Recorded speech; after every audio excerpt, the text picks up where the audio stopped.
On Friday the 13th of December, 1945, inside the bleak courtyard of Hamlin Prison in occupied Germany, 22-year-old Irma Grese stood poised before the British gallows, waiting to become the youngest woman formally executed under British law in the 20th century. To the casual observer, her striking blue eyes, angelic face, and impeccably styled blonde hair made her look more like a glamorous film star than a condemned mass murderer. Yet to the thousands of desperate survivors of Auschwitz and Bergen-Belsen, she was the infamous Hyena of Auschwitz, a monster who had wielded the ultimate power of life and death with terrifying, sadistic pleasure. Long before she was dubbed the Beautiful Beast by the international press, Irma Ilse Ida Grese was born on October 7, 1923, in the quiet agricultural village of Rechen, located in the serene lowlands of northern Germany about 50 miles north of Berlin. The third of 5 children born to Alfred Grese, an agricultural estate overseer, and Berta Winter, a traditional homemaker, Irma grew up in an unremarkable lower-middle-class rural environment where neighbors remembered her not as a dominant or aggressive youth, but as a strikingly shy, anxious, and deeply sensitive child who actively ran away from any playground conflicts. However, the world outside her peaceful village transformed completely in March 1933 when Adolf Hitler seized absolute control of Germany. And almost overnight, the educational curriculum of her elementary school was restructured to infuse National Socialist ideology, racial purity standards, and anti-Semitic fanaticism into her young, impressionable mind. As this aggressive state-sponsored indoctrination penetrated her classroom,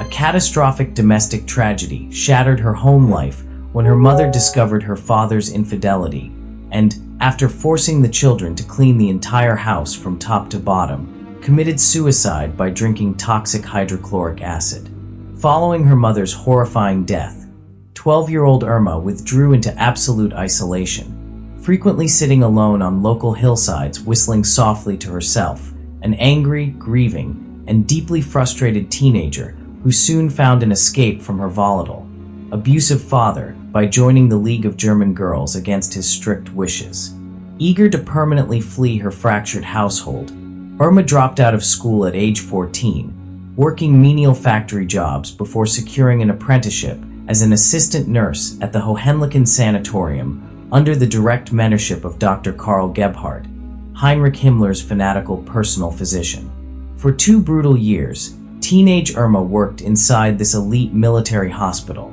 which had become a site of unspeakable medical atrocities where surgeons deliberately infected and mutilated helpless Jewish women from the nearby Ravensbrück concentration camp in the name of high science and patriotic duty. Living in an environment where the systematic torture of subhumans was completely normalized,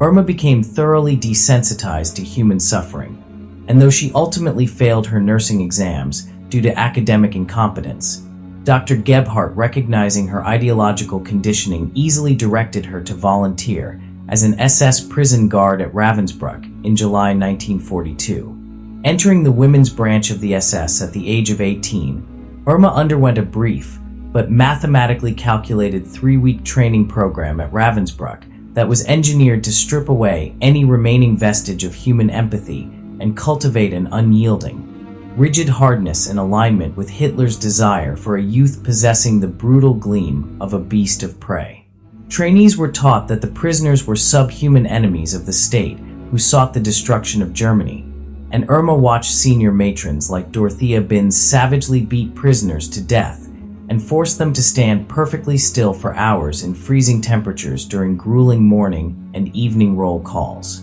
The psychological transformation was astonishingly rapid, and Irma's superiors were so deeply impressed by her effortless adaptation to violence that she was quickly selected for an advanced assignment in occupied Poland, leading to a brief, final home visit to Rechen in February 1943, where a violent domestic argument erupted after Irma maliciously tore the limbs off her stepsister's doll, causing her father to strike her across the face before she packed her bags and walked out forever. In March 1943, 19-year-old Irma arrived at the vast, mud-soaked expanse of Auschwitz-Birkenau, and within 7 months her exceptional cruelty earned her a rapid promotion to senior matron, placing her in absolute, terrifying control of Camp C, an overcrowded section of Birkenau housing over 30,000 Hungarian, Slovak, and Polish female prisoners crammed into filthy, typhus-ridden barracks. It was within this theater of death that the former shy country girl fully transformed into the Hyena of Auschwitz,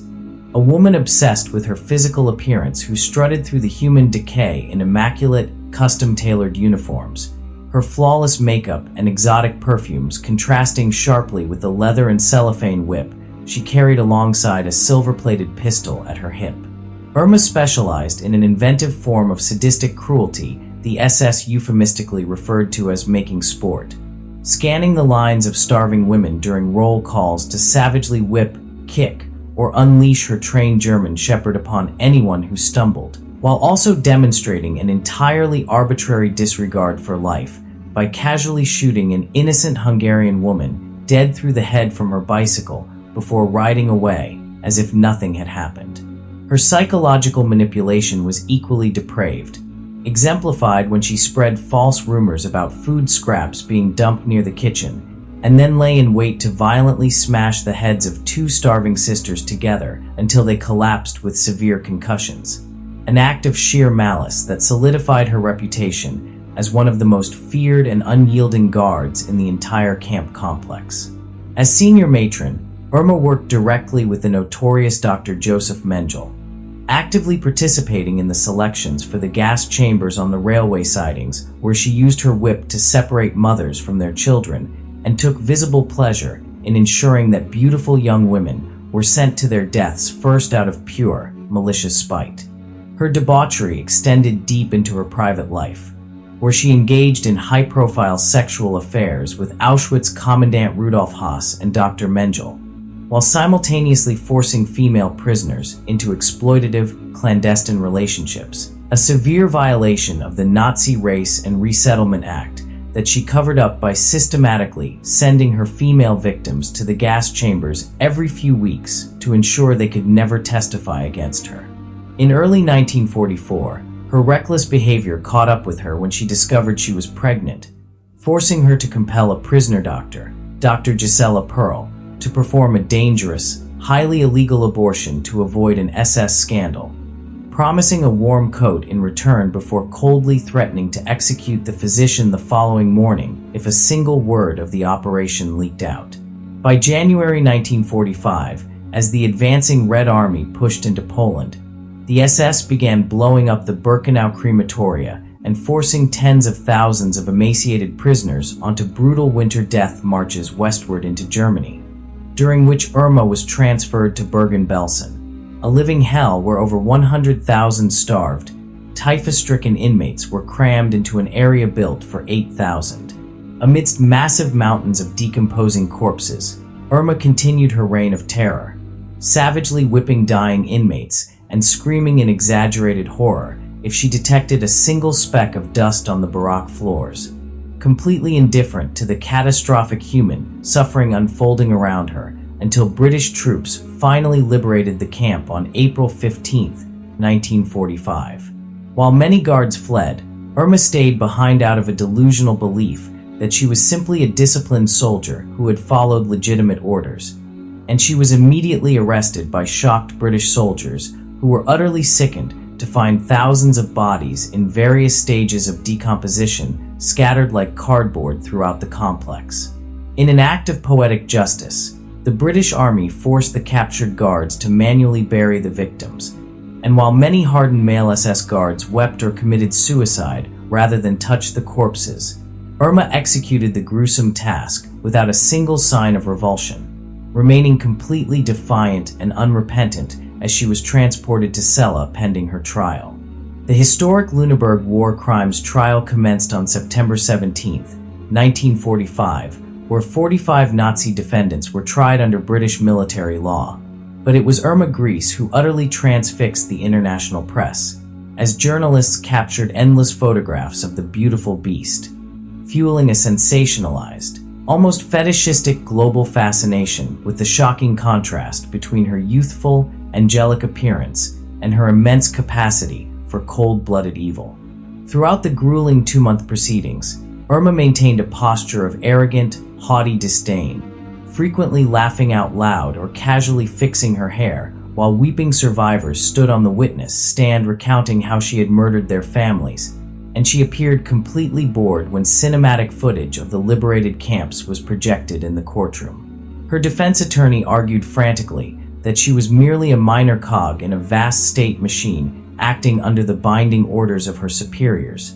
a defense that crumbled entirely when her sister Helene took the stand as a character witness and inadvertently revealed the deep family fractures that led to Irma's exile from home, causing Irma's icy facade to crack as she broke down into hysterical, open sobbing before the court. On November 17, 1945, the tribunal found Irma Grese guilty of war crimes for the systematic ill-treatment and murder of prisoners at Auschwitz and Bergen-Belsen, sentencing her to death by hanging alongside only 2 other female matrons, a verdict that caused her emotional composure to temporarily collapse into a tear-streaked mess within her prison cell. Yet, as she was transferred to Hamlin Prison to await her execution, her fanatical National Socialist ideology returned, and she wrote final letters to her family urging them to hold their heads high because she was remaining loyal to the fatherland to the death, even staying up late into the night on December 12th with her fellow condemned matrons to defiantly sing Nazi anthems across the prison corridors. At 10 a.m. on Friday, December 13th, 1945, Irma Grese walked briskly into the execution courtyard, climbed the wooden steps of the gallows without an ounce of hesitation or prodding, and positioned herself dead center on the trapdoor marked with an axe where Britain's famed executioner Albert Pierpoint stood waiting. As Pierpoint quietly murmured his requisite professional phrase asking for forgiveness while placing the white hood over her face and adjusting the heavy hemp noose around her neck, Irma uttered her final, cold, sharp word to the executioner, whispering Schnell, just seconds before the trapdoor dropped, breaking her neck and concluding the dark, cautionary life of a woman whose journey from an ordinary, sensitive country girl to a prolific mass murderer remains a chilling testament to the terrifying power of systematic human indoctrination.